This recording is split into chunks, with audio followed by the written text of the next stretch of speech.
Hi guys, welcome back to my channel. So I'm here to do my final wrap up for January. I'm just gonna go over the books that I read rather than talking about what prompts they fulfilled, just because I was kind of all over the place with Epistolary January, and I don't think I read as much Epistolary in the second half of the month.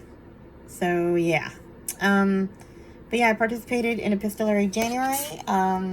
It was hosted by Anne from In Search of Wonder, Kelly Reads a Lot, Cheryl from Candlewick Library, Miriam Elizabeth Reads, and Jeanette from Jane Reads. So let's get to the books. I read Gathering of Secrets, Cake Burkholder number 10 by Linda Castillo. Gave it 4 stars. Can't talk about it. We're in the middle of the series. In Plain Sight by Cake Burkholder, book 10.5. Gave it 3 stars because it was a novella. It was fine. Then I read Snowbound, Babysitter's Club Super Special number 7. I gave it 2 stars.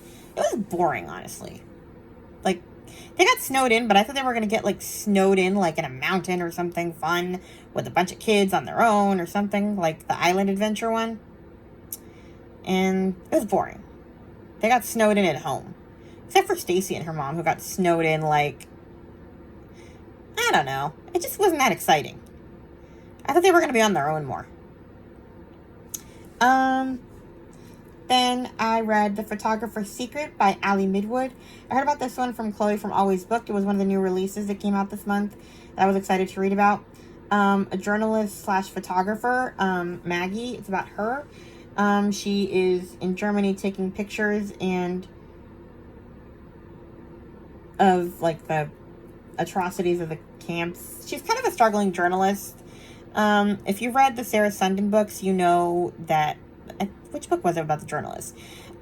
Journalists had a really hard time being journalists and being taken seriously. People wanted women to write about housekeeping during the war and happy things.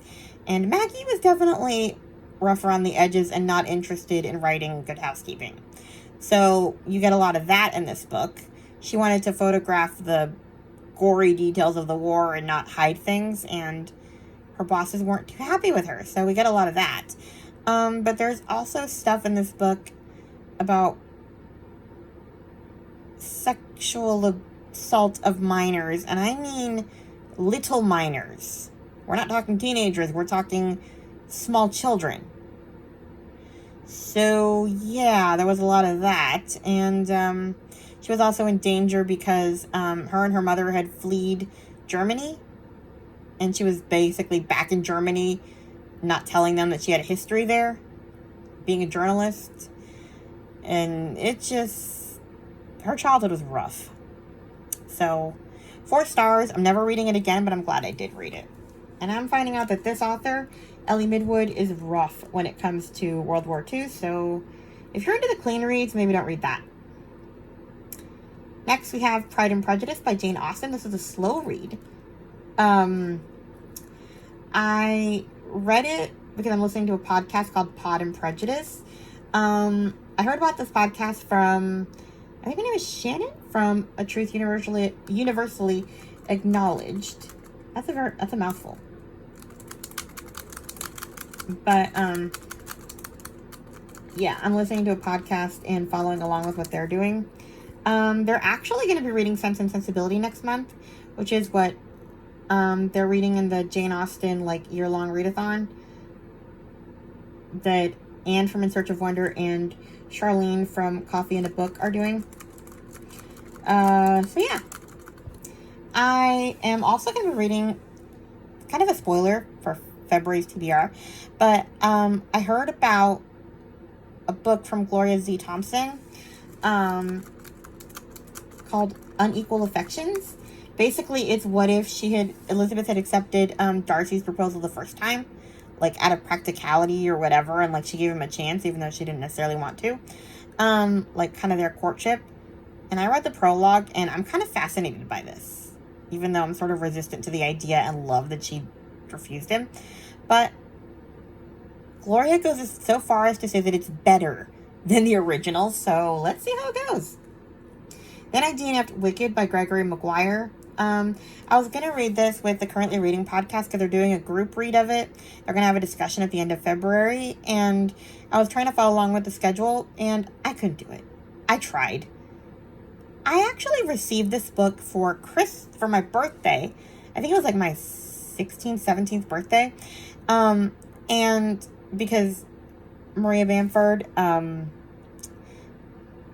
my mentor from the Fulfillment Fund, well, for this college readiness program, she took me to see the musical when it came out.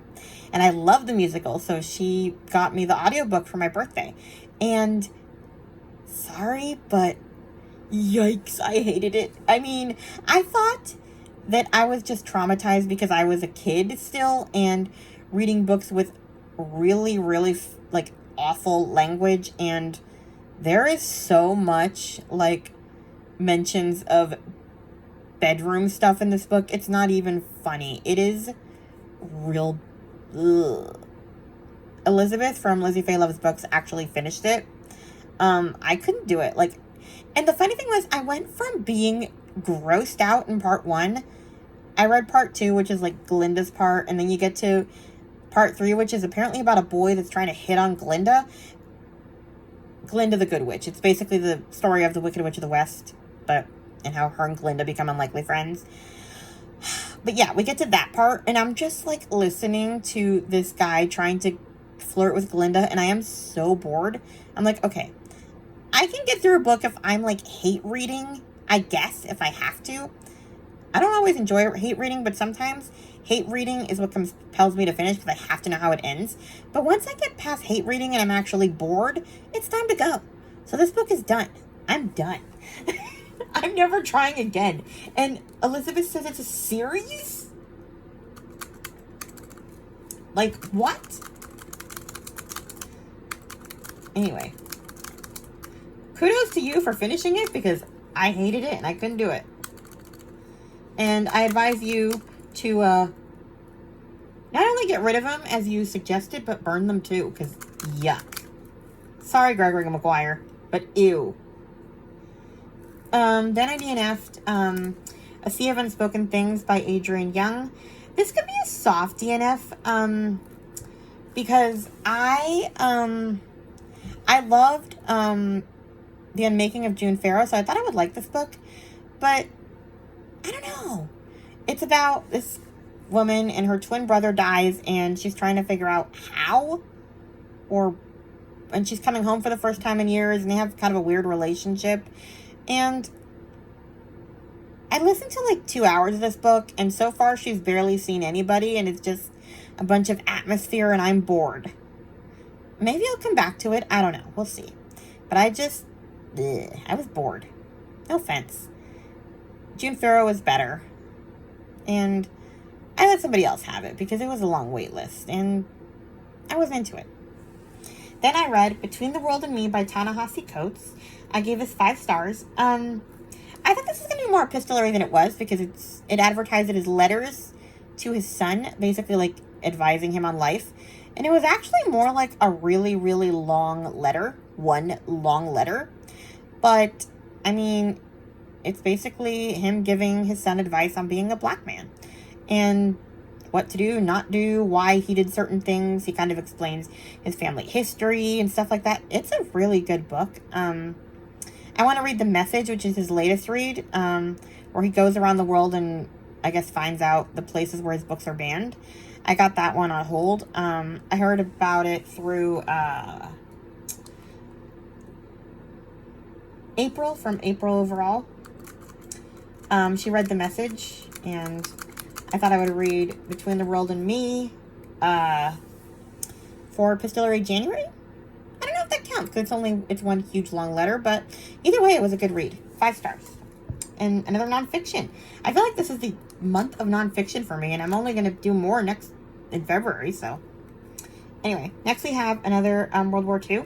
The Train That Took You Away by Catherine Hawken. This is another Chloe book that I heard about from her. This one came out, well, I guess you don't care when it came out. It was another new release. I gave it 4 stars. It was one that I could not wait to read. Basically, it's about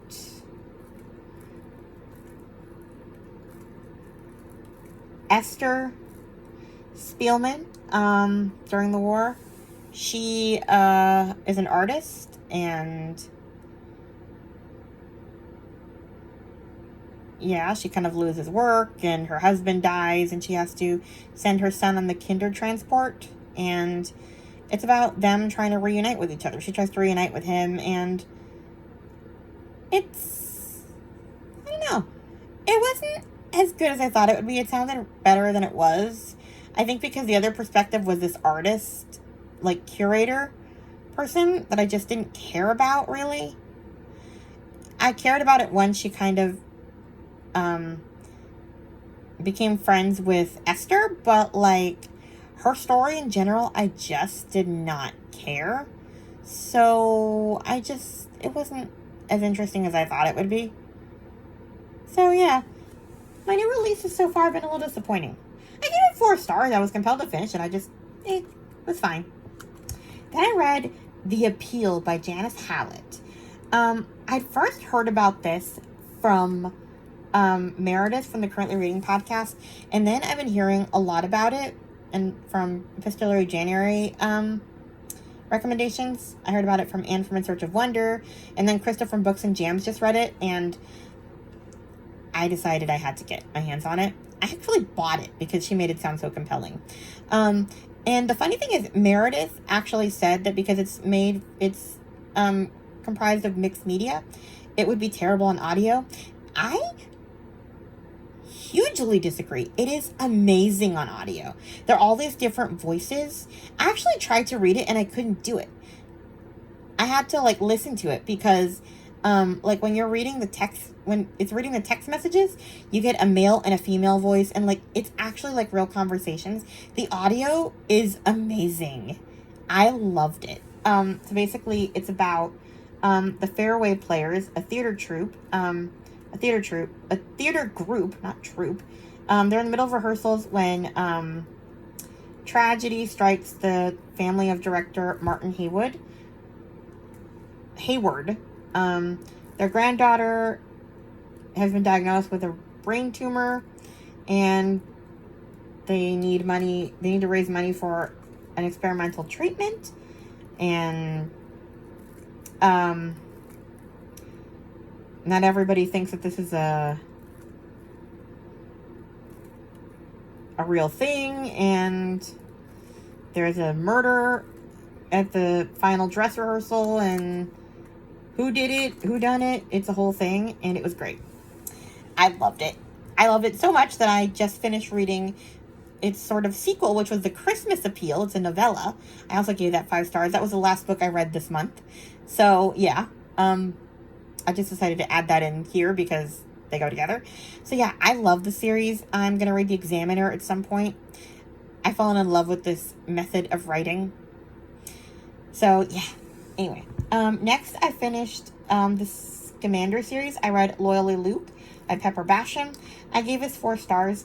I liked Luke a lot. I loved him in the first and the second book, and I liked him in his book, but the problem was that by then I had taken such a dislike to Penelope that she just ruined it for me. She just kept being so annoying and going, this is what you're supposed to do in Hallmark movies, and this is what's going to happen next, Luke. And it's shut up, Penelope, and let him figure it out, because you are annoying. And honestly, if I was getting the play-by-play of what's supposed to happen in my life, I would have probably just dumped the princess to spite Penelope, because Penelope is so annoying.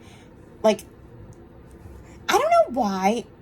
Sometimes I think that I should have been diagnosed with, I don't know if you've heard of this, oppositional defiance disorder. Basically where you get a kick out of being defiant to your parents, essentially. I am immediately triggered when I see people tell other people what to do. I mean, unless it's warranted, but in romances, I hate it when they push something, because I know that I wouldn't, I would literally probably just stay single for the rest of my life before I let anyone matchmake me, even if I wanted the guy.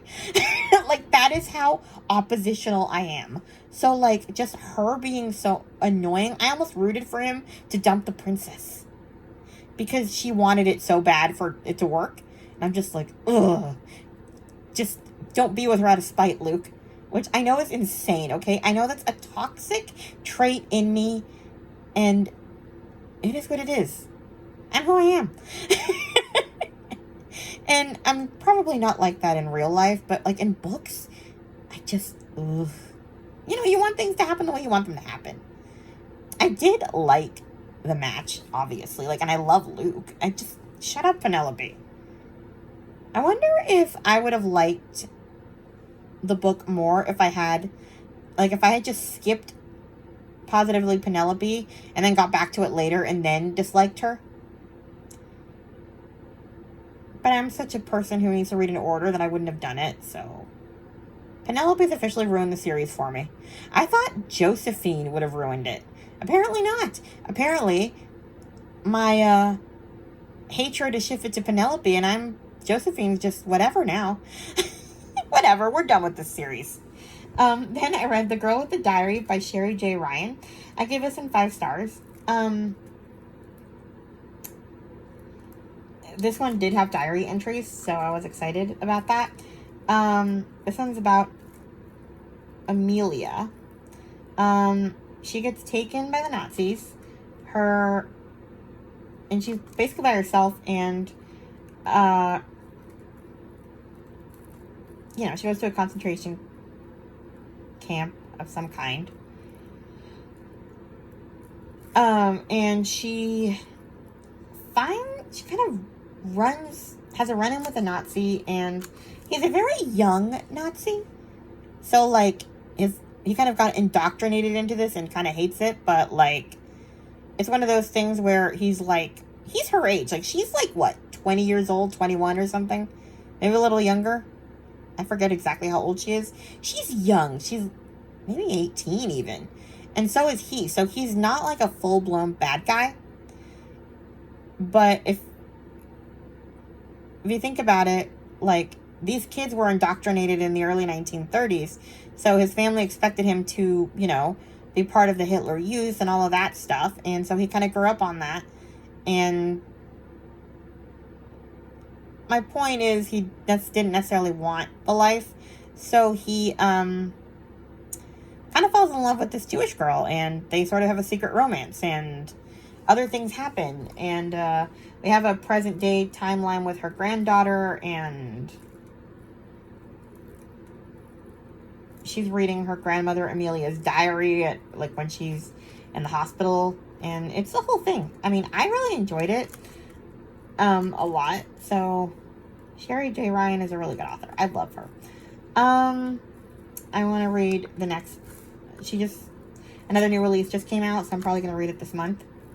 Then I decided to finally go back to the Baxter series by Karen Kingsbury. And so I read Sunrise. That was the next book in the series that I was at. I gave it 4 stars. Can't really talk about it. Then I decided to read for Book Lover Amanda's Southern Comfort Reading Challenge. I think the first prompt was like coming home or something. And in one of the recommendations, she suggested Unyielding Hope by Jeanette Oke, which was one of the books that I had just bought in the Audible sale. I bought the whole series, actually. It was, really cheap. It is part of the When Hope Calls series. This series was a TV show. It was a spin-off of When Calls the Heart. It's really confusing, because the When Calls the Heart TV show is actually not even based on the When Calls the Heart books. Weirdly enough. They just gave it the title of another series that has nothing to do with the story they're telling, if that makes any sense. When Calls the Heart is about Elizabeth and Wynne. And, in the books. But they're not in the TV show. In the TV show, it's Elizabeth and Jack, which is part of another series. So I don't know why Hallmark named it When Calls the Heart. That's why it gets confusing. I actually did not even like the When Calls the Heart book series. I tried. I could not do it. So I'm going to read the Return to the Canadian West series, which is the series that the When Calls the Heart TV show is based on. I'm looking forward to it because the only reason I'm even telling you this is because there is little glimpses of that series in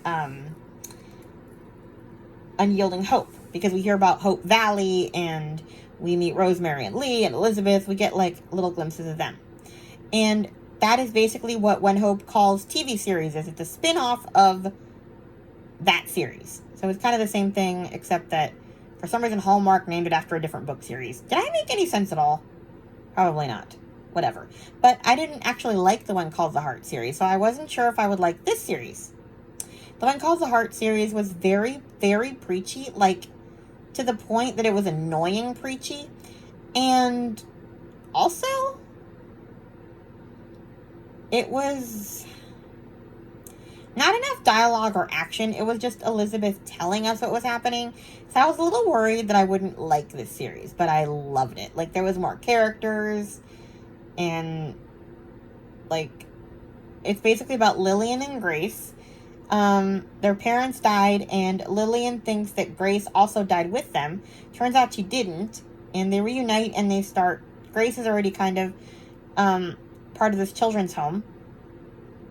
So Lillian invites them to live in her big house when her father's gone, and they basically start a children's home. And yeah, there's 2 more in the series, and I cannot wait to read them. Actually did not like the TV show of When Hope Calls very much. I don't like Grace's boyfriend in that series. He's a jerk. But weirdly enough, season 2 is coming back. Season 2 is making a comeback. On well, actually, it's not even on Hallmark. It's on a different channel, too. It's not even on Hallmark anymore. But, yeah, they're coming back after years. I don't even remember when the first season came out. Pre-COVID. So I don't know what they're doing. But, yeah, I am enjoying the books, and I'm going to keep reading those. I'm also 2 seasons behind on the One Calls the Heart TV show, because Elizabeth got with a... Well, never mind. I'm going to stop talking now, because... spoilers. Anyway, then, so I gave this 5 stars, and I cannot wait to continue reading the series. So thanks, Amanda, for suggesting it.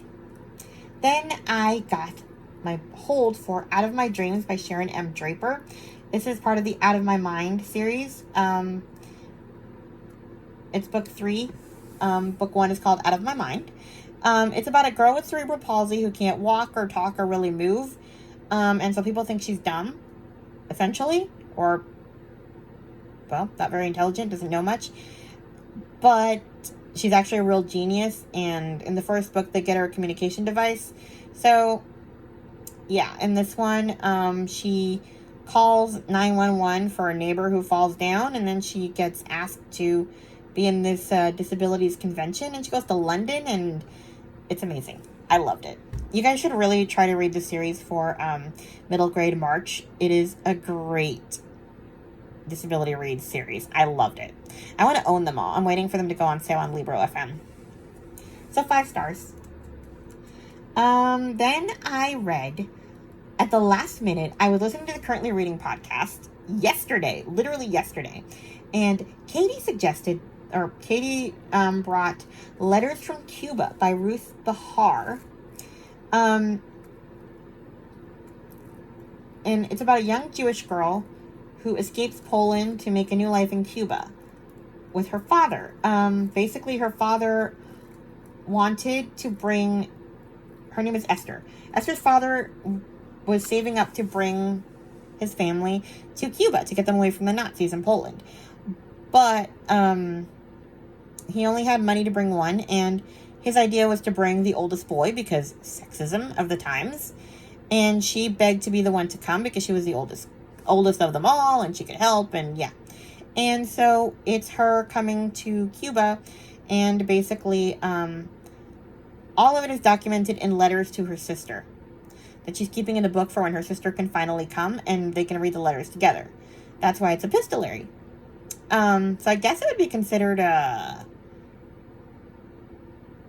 What was that one where it's like overseas? Whatever. But yeah, it's all about her trying to bring them home, or bring them to Cuba, and airmail, that's the prompt. Airmail. So yeah, it's all about her trying to get them to Cuba and raising the money and different ways that they raise money. She learns to make dresses and makes a lot of friends and sales her dresses, and it's a really good read. It's a short read. I read it in like 3 hours. It was great. So it was a great way to end the month. Kind of a surprise, last minute epistolary read. And then, like I said, I finished the month off with The Christmas Appeal by Janice Hallett, 5 stars, and that is everything I read in the second half of January. So, yeah, that's all I got for now.